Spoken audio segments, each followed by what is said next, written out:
Alright everybody, here we have a little bit of a cheaper build. It's not extremely cheap. It's about 550 bucks, but it's cheaper than the 750 and the $1,000 build, which is always nice to have a little bit of a cheaper option.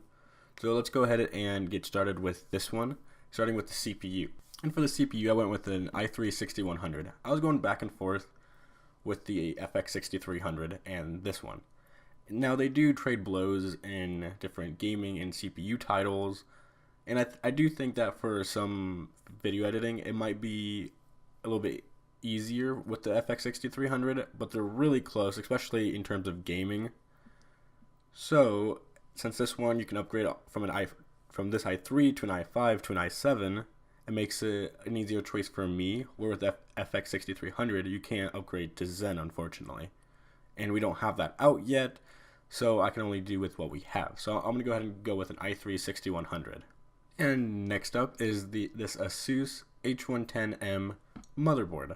Now it's fairly cheap at $57.99, but it does have a $10 rebate card of $47.99 on Newegg. Now as you can see, you got some PS2 ports, you got VGA, DVI, several USB 2s, a couple USB 3s, HDMI, and your standard audio jacks. It does have one card for your graphics card, but at this more budget end, you're really not going to be doing SLI. So we got one for your graphics card. It also does support an M.2 slot, which is always nice.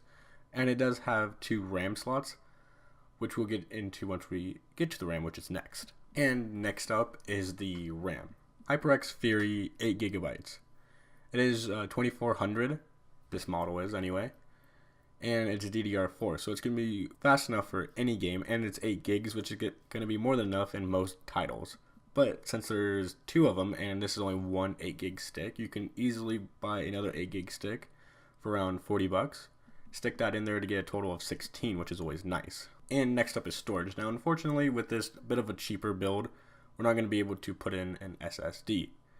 But you can always add and mix and match parts as long as you make sure that they're compatible with each other. So if you want to throw in an SSD, you definitely can.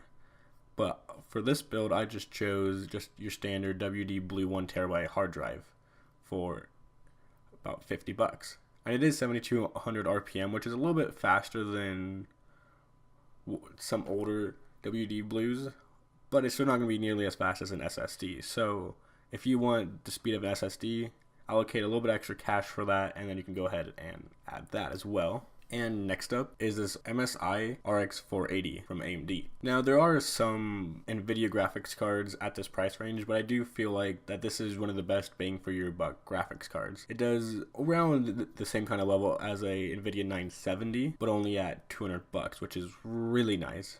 Has 4 gigs of RAM, it has MSI's own fan coolers, which work really well, and this is just going to be a great overall card. And the next thing on the list is the Carwired Series 88R Micro ATX mid-tower case.